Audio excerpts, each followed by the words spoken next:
Why, hello there! Hi lovelies. So today I just wanted to do just like a fun little like sit down. I'm sorry this hat like won't sit in a nice shape, I don't know. But yeah, I wanted to sit down and do like a fun little sort of just like story time type video because, you know, I think everyone has like one of those stories of just something so ridiculously hilarious that happened to them at some point that they just have to tell like everyone's like, you know, their signature thing. And mine is what has become known as the horse incident. Okay, so the first thing that you need to know for this story is that the place I get my laptop repaired isn't like a computer repair place. It is literally a building in the middle of a hospital, but it's not like, you know, one of those hospitals you get these. My nose is so itchy today. It's not like a typical these days where it's like, you know, a big tower building of hospital. It's like, it reminds me of like an old sort of like Victorian-y style, or I don't know, I don't really know my architecture that well, but you know, the kind of style that if you don't know about architecture you'd see and think looks Victorian. That kind of style of place. So it's not like a big kind of like square block of building. It's like lots of different really big Victorian-y looking houses type of hospital. I don't know if you get that in America. No, you would. You would, like their older ones as well. But yeah, like, you know, that sort of place where it's like lots of different hospital buildings. And I'm pretty sure it's a mental hospital because everyone makes jokes about it. It used to be called Purdy's Burn. And everyone makes jokes about that being a mental hospital, so I'm almost certain this is like a mental hospital facility mostly, with a few other hospital facilities mixed in. But yeah, that's where I got my laptop repaired. I don't remember how I found this place. The guy that I went to, like, in the first place doesn't know how I found him, but that's where I would get my laptop repaired. And on the day of the horse incident, that is where I had been. But then later that night I was sitting with my newly repaired laptop, you know, just kind of browsing through Facebook, and I saw one of my friends saying that she was bored and wanted to go out for a drive. And usually I am quite like, you know, a timid person. I don't like to invite myself places because I'm always worried that people just don't like me and don't want me along, and I don't want to like force myself on people and make an awkward situation. But this night I was feeling quite confident and fun, and I was like, do you know what, I'd go for a drive for you. And she's like, yeah, let's go for a drive. Now my other friend who knows both of us like kind of came in and was like, yeah, let's go for a drive. So off we went. They came and picked me up, and we went off, and I have a blog post of everything we did that night. I can leave it in the description below if you want to read more.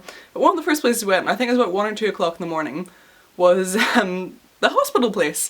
And as I say, it was like, you know, there was the buildings, but there was like fields and trees and stuff, and we're driving up this little like dark country road through the middle of this place, and there was a field with horses in it. And now Rosanna is a very horsey person. She owns horses and rides horses and horse everything. And I think Susie at some point had horses. I've never had a horse. I think I've been on one once when I was a kid, very young, don't even really remember it that much, so I have no experience with horses except petting them whenever I see them and feeding them grass. But yeah, so we wanted to see the horses, so we stopped and were petting them for a while. And then we kind of climbed into the field and we were petting them for a while. And of course it's night time, it's horses in a field, they're not geared up, there's no saddles or anything, they're just free beasts. But yeah, we're there, and then Rosanna kind of like jokingly tried to hop up on one, like jumped and then like just slid right back off its back. You know, if the horse is like sideways, she like hopped like this and just slid off, because obviously, you know, horses are big and she is not so tall and there's no way of doing that. And then I was like, okay, I'll try to do that as well, you know, just for fun. And I kind of did it, but with me being like a big lanky gangly tree, I actually kind of like launched up and landed on the horse quite perfectly, you know, leg over either side, and I was sitting there and I was like, oh, check me out, you know, I was all pleased myself. But then the horse started to walk. And I was there and I was like, okay, if this horse doesn't stop walking, how am I going to get off the horse? And that was the absolute least of my worries. I really shouldn't have been worried about that, because the horse did stop walking. It was no longer walking. The horse started galloping at full speed down this field, just into the darkness of the night, because we were no longer near the nice car lights that were like illuminating the small patch of field we're in. No, I was just galloping along down this field into the darkness, and all the other horses had freaked out at this horse freaking out, and they were all running too, so there was just this like stampede of horses with me sitting on the back of one. And the one thing that I remember so clearly going through my head is that right before I left the house, the last words that my boyfriend said to me were, "Be careful." And I was like, I will.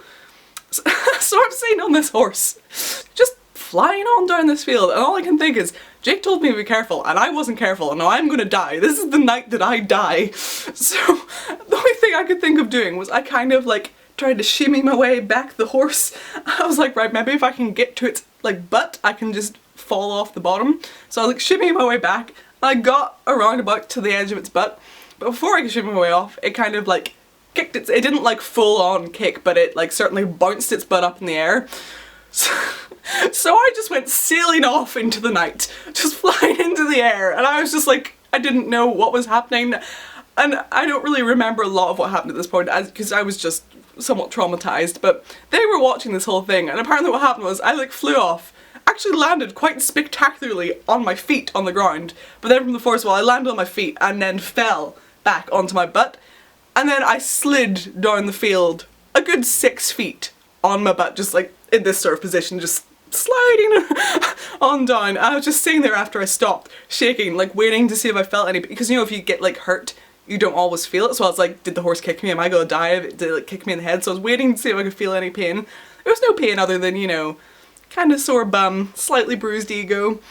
I was just sitting there still, and I turned around and both of them were almost wetting themselves laughing, seriously, like one of them was almost on the ground.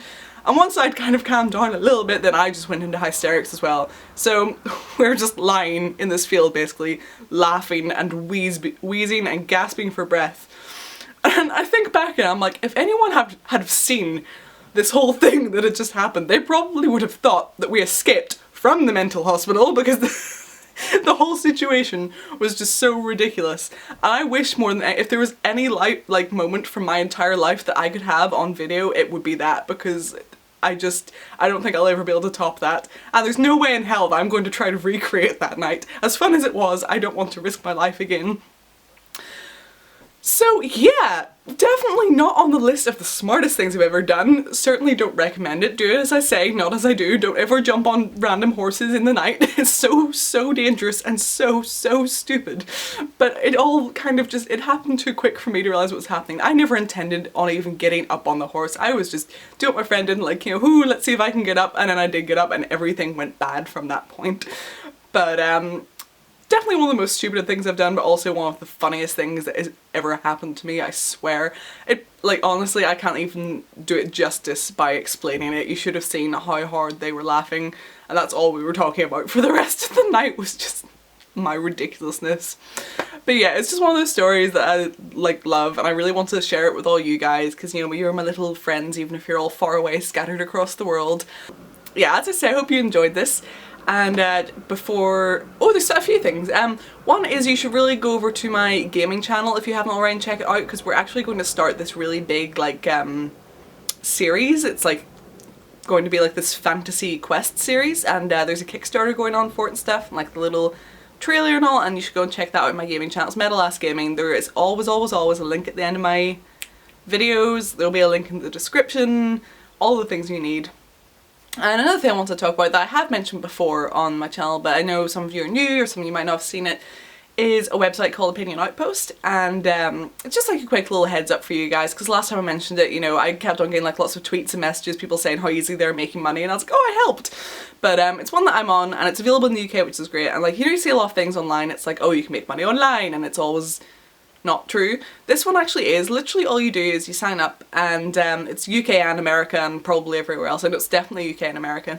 And you sign up and it just gives you like surveys to fill out, and it's literally just like really easy things about literally your opinions on things, Opinion Outpost. And you just fill out, you know, it's like, what makeup brands of these have you heard of? You know, when was the last time you used this? And it gives you like, it's all just, you know, you don't have to type anything out, it's just like little select boxes, you know, within the last 3 to 4 months. Yes, I've heard of this brand and that brand and that brand.